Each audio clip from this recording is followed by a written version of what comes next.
Imagina esto por un segundo. Abres la Biblia en Génesis 1:1. En el principio, Dios creó los cielos y la tierra. Luego pasas al capítulo 2 y ahí aparece Adán. Pero, espera, ¿qué pasó con todo el tiempo que hay en medio? Ese espacio entre el versículo 1 y la aparición del hombre. Ese principio. ¿Qué había antes de ese principio?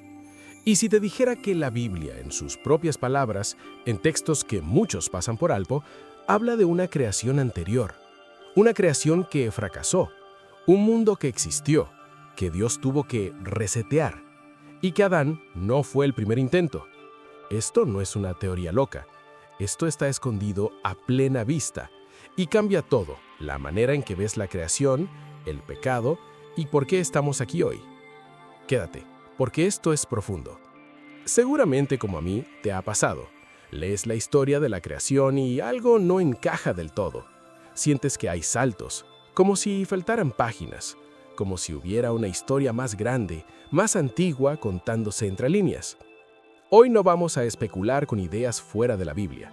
Al contrario, vamos a adentrarnos dentro del texto mismo, a conectar puntos que parecen sueltos, a mirar las palabras en hebreo original y a ver el panorama que los primeros lectores de Moisés quizás sí entendían. No es sobre inventar misterios, es sobre descubrir el misterio que ya está allí. Y te advierto, cuando lo veas, el Génesis y toda la historia de la redención va a tener una dimensión nueva, una que explica la presencia del mal, la naturaleza de Satanás y el profundo amor de Dios al crearnos a nosotros sabiendo todo lo que ya había sucedido. El problema principal es que leemos la Biblia con lentes del siglo XXI, lineal, secuencial, capítulo 1, luego 2, luego 3. Pero los escritores bíblicos pensaban de manera más cíclica, más temática, y daban por sentado conocimientos culturales y contextuales que nosotros hemos perdido. El desafío que enfrentamos está en Génesis 1:1 al 2. Léelo conmigo, pero de verdad, palabra por palabra. En el principio, creó Dios los cielos y la la tierra estaba desordenada y vacía, y las tinieblas estaban sobre la faz del abismo, y el Espíritu de Dios se movía sobre la faz de las aguas. ¿Te diste cuenta? El versículo 1 es una declaración majestuosa, completa. Dios crea los cielos y la tierra. Punto. Pero el versículo 2 no muestra esa creación perfecta. Muestra caos, desordenada y vacía. En hebreo, tohu vabohu, oscuridad, abismo. Esto no suena como el resultado directo de las manos de un Dios perfecto diciendo sea la luz, suena como el resultado de una ruina, una devastación. Es como si entre el versículo 1 y el 2 hubiera habido un cataclismo inimaginable. La tierra estaba en ese estado. No fue creada así, estaba así. Y luego, Dios no crea de la nada en el día 1. La palabra usada es hacer, formar. Él ordena el caos existente, trae luz a las tinieblas, separa aguas, hace emerger la tierra seca. Es una obra de restauración, de reordenamiento. ¿De restauración de qué? ¿De qué se estaba restaurando? Aquí está el núcleo del problema. La Biblia nos presenta un mundo caótico ya en el versículo 2, sin explicarnos cómo llegó a ese estado si Dios lo creó perfecto. Y el resto de la escritura empieza a dar pistas de que algo sí pasó, algo enorme, algo que involucra una rebelión celestial antes de la serpiente en el Edén. Vamos a explorar esas pistas, no una ni dos, varias, que juntas pintan un cuadro coherente.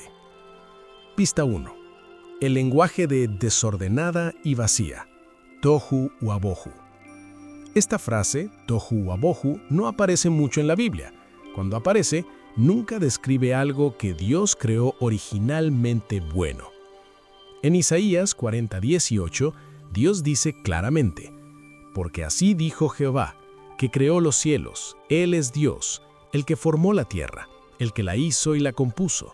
No la creó para que estuviera vacía, tohu, sino para que fuera habitada la creó. Ahí está.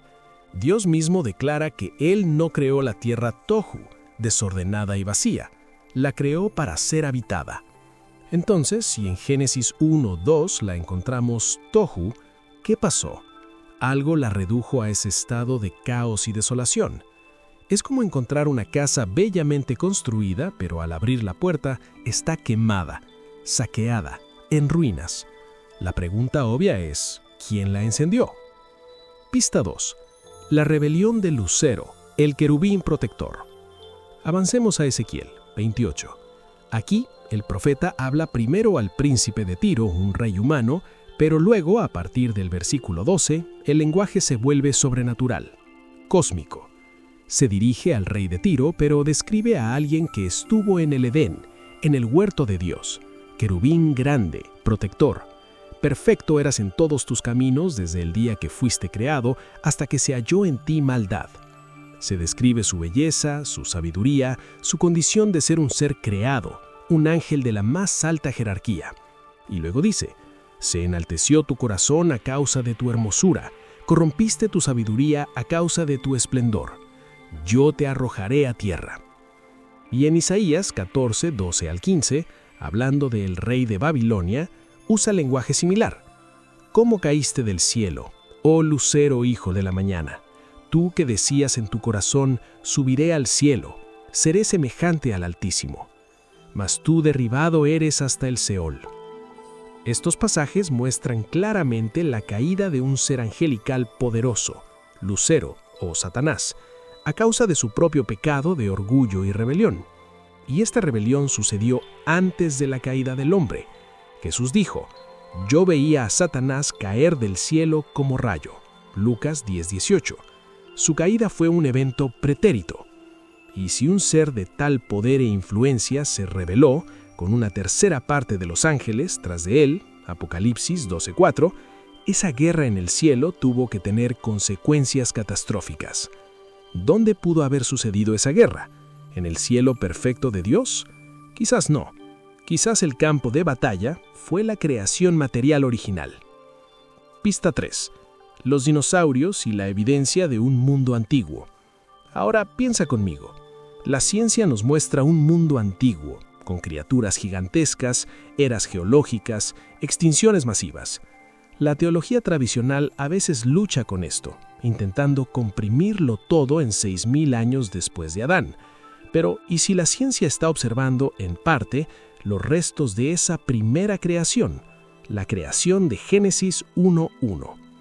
Un mundo perfecto, habitado por seres angelicales, con una belleza y un orden que ni siquiera podemos imaginar. Un mundo donde el lucero era el querubín protector, el músico principal, el que cubría la creación con su gloria. Y cuando él se rebeló, cuando dijo, seré como el Altísimo, esa rebelión no fue solo un pensamiento, fue un acto de guerra cósmica que corrompió la misma creación sobre la que él tenía autoridad delegada. El juicio de Dios sobre esa rebelión pudo haber sido lo que redujo la tierra a tohu wabohu, a un estado acuoso, oscuro y caótico.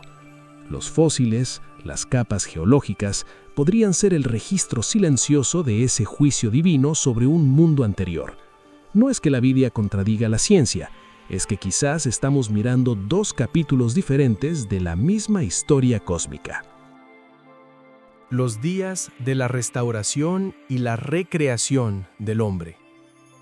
Entonces, Génesis 1:3 en adelante no es la creación absoluta desde la nada absoluta, es la obra de Dios rehaciendo, reordenando, restaurando un mundo devastado para un nuevo propósito, ser el hogar de su nueva obra maestra, el hombre, creado a su propia imagen.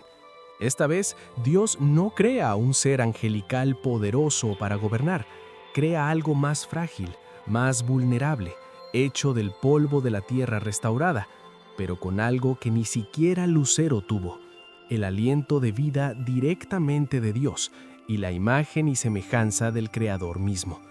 Adán no era un ángel caído rehabilitado, era algo totalmente nuevo, hecho del material de la vieja creación redimida, pero con un destino eterno. Y aquí está la clave más profunda. Dios, sabiendo todo lo que había pasado, sabiendo el riesgo de crear seres con libre albedrío después de haber visto la rebelión de Lucero, igual lo hizo. Creó a Adán y a Eva. Les dio un mandato simple: y permitió que el mismo enemigo, el antiguo querubín caído, ahora Satanás, tuviera acceso al huerto. ¿Por qué? Porque esta vez la historia no era solo sobre obediencia, era sobre redención. Dios estaba inaugurando un plan mucho más grande que restaurar un planeta. Estaba inaugurando un plan para rescatar a criaturas caídas a través de un redentor que vendría de entre ellas. La primera creación fue probada y falló bajo un ser angelical perfecto. La nueva humanidad sería probada, caería, pero sería rescatada por la gracia. El testimonio de Job y los hijos de Dios. En Job 38, 4 al 7, Dios le pregunta a Job, ¿dónde estabas tú cuando yo fundaba la tierra? Cuando alababan todas las estrellas del alba y se regocijaban todos los hijos de Dios. En la fundación de la tierra, Génesis 1:1, la creación original, ya existían seres llamados hijos de Dios, un término común para ángeles, que cantaban de gozo. Ellos fueron testigos de esa primera creación perfecta. Ellos vieron la belleza y también vieron la caída, la rebelión y la tierra sumida en tinieblas. Su gozo inicial se oscureció por la tragedia. Y luego, en Job 1:6, vemos que los hijos de Dios siguen presentándose ante Él, y entre ellos viene también Satanás. El conflicto continúa, pero ahora, en la tierra restaurada, hay un nuevo actor, el hombre justo, Job. El plan de redención está en marcha, y los ángeles, tanto los fieles como el caído, son espectadores y, en cierta medida, participantes. Así que aquí está la verdad oculta, no por secreta, sino por estar ante nuestros ojos todo el tiempo.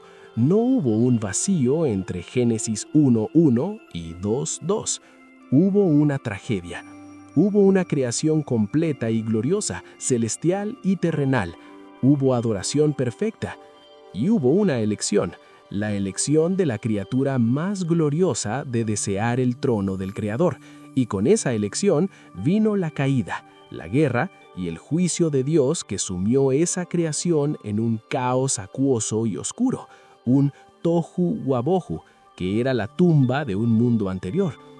El clímax de toda esta revelación no está en el pasado, está en lo que significa para nosotros, para ti. Porque cuando Dios en Génesis 1:3 dijo, sea la luz, no estaba empezando de cero, estaba empezando de nuevo, con un propósito redentor. Tu existencia, mi existencia, no es un accidente en un universo aleatorio. No somos los habitantes de la primera y única creación. Somos los habitantes de la segunda oportunidad. Somos la prueba viviente de que Dios no se rinde, que su amor creativo es más fuerte que el odio destructor, que Él puede tomar las ruinas del fracaso más estruendoso, un mundo entero destruido por el pecado, y sobre ese fundamento construir una historia de gracia, de perdón y de redención a través de Jesucristo. Adán no fue el primero, fue el nuevo primero. La serpiente en el Edén no era una novedad, era un viejo enemigo, derrotado ya, intentando arruinar la nueva obra de Dios. Y la cruz de Cristo no fue un plan B, fue el plan maestro desde antes de la fundación de este mundo. 1 de Pedro 1:20. Un plan concebido en el corazón de Dios incluso antes de que la primera creación cayera, porque Dios, en su omnisciencia, ya lo sabía todo. Somos parte de la narración más épica imaginable, la historia de cómo Dios está rescatando y renovando todo, a pesar de todo. Resumiendo, para que quede claro, Génesis 1:1 describe la creación original perfecta de los cielos y la tierra, habitada probablemente por seres angelicales. Génesis 1:2 describe el estado de juicio y caos, o tohu wa bohu, al que fue reducida esa primera creación tras la rebelión de Satanás, Lucero, como confirman Isaías, Ezequiel y el testimonio de Dios mismo en Isaías 45.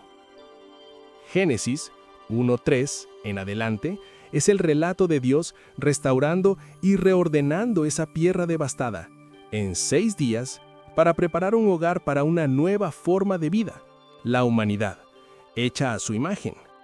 Adán y Eva son la corona de esta nueva creación, insertados en un mundo que aún lleva las cicatrices del conflicto anterior, representado por la serpiente, Satanás, pero con una misión y una promesa de redención que la primera creación nunca tuvo. Toda la historia bíblica, desde la caída hasta la cruz y la Nueva Jerusalén, es la historia de Dios llevando a cabo su plan de redención para esta humanidad en esta creación restaurada, con la promesa final de un nuevo cielo y una nueva tierra donde el pecado y la rebelión no tendrán cabida, nunca más. Somos parte de la narración más épica imaginable, la historia de cómo Dios está rescatando y renovando todo, a pesar de todo. Y saben esto, entender esta historia cósmica de caída y nueva creación de un Dios que no se rinde. Esto cambia la manera en que nos relacionamos con Él, porque si Él vio la rebelión más devastadora, la corrupción total de un mundo, y aún así decidió crear de nuevo e ir tras nosotros, entonces Él puede manejar absolutamente cualquier cosa que traigamos a sus pies. Esto me lleva a algo crucial. Muchas veces, al conocer esta grandeza de Dios, nos da miedo acercarnos con lo que realmente llevamos dentro. Guardamos nuestro dolor, nuestra frustración, nuestro enojo silencioso, porque pensamos que no es espiritual o que Él no lo querrá escuchar. Pero justo al contrario, precisamente porque Él es el Dios de esta historia tan grande, Él es también el único lo suficientemente fuerte para aguantar tu grito más honesto. En otro video hablamos de esto a fondo. Gritarle a Dios sin miedo, la Biblia lo permite. Porque si hoy te has preguntado qué había antes de Adán y has visto la magnitud del conflicto que Dios ha manejado, entonces necesitas saber que tu dolor, tu lamento, tu rabia contenida no lo van a sorprender ni a alejar. Los salmos están llenos de gritos así y son la prueba de que Él no quiere una relación formal. Quiere una conversación real, aunque empiece con un grito. Te dejo ese video para que veas cómo transformar esa honestidad brutal en el cimiento más sólido para tu fe. Si esta mirada a la creación te dio una perspectiva nueva, no te la guardes. Comparte este video con alguien que necesita ver la Biblia con esta profundidad.